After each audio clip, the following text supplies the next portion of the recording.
You will notice that the belt tab is a cyan color, and will turn gray once we change the database to user to lock in the values. So let's click on the user database, and we can see all the options we have available. If we choose the fabric belt US and choose a 2-ply 220 PIW rating, you will notice that the belt tab, as well as some of the text in the table, such as the max running tension and the max XL tension, are red. This indicates that there is an error with this choice of belt. So in our example, we will select a fabric US belt with a carcass of 3-ply 330, which was the default value that Belt Analyst chose for this situation. There are no red values, which indicates that all values are acceptable. We are now finished with our belt tab and can move on to the idler tab. As you can see, the idlers tab also has the auto database, user database, and custom options at the top of the table.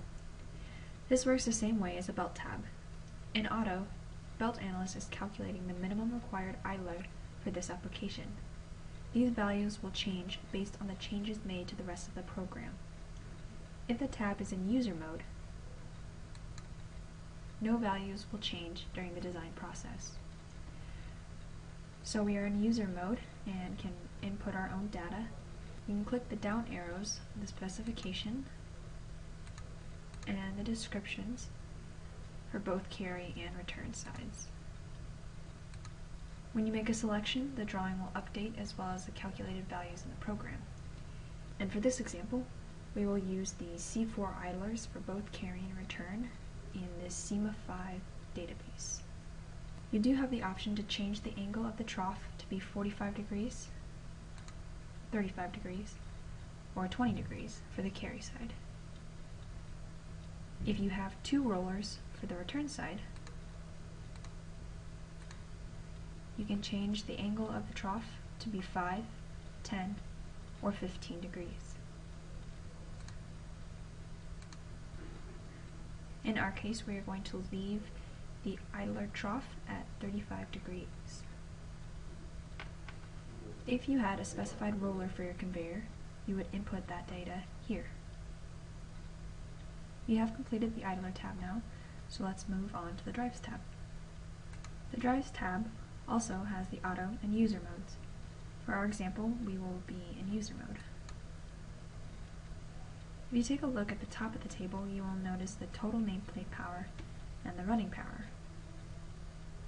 In this particular example, the running power is at 82 horsepower, which is also 82% of the total power.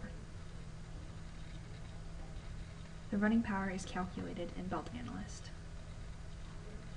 Some other values to note are the efficiency, power ratio, and the brake ratio.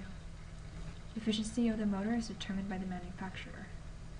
The power ratio can be changed if the load is shared between 2 or more motors.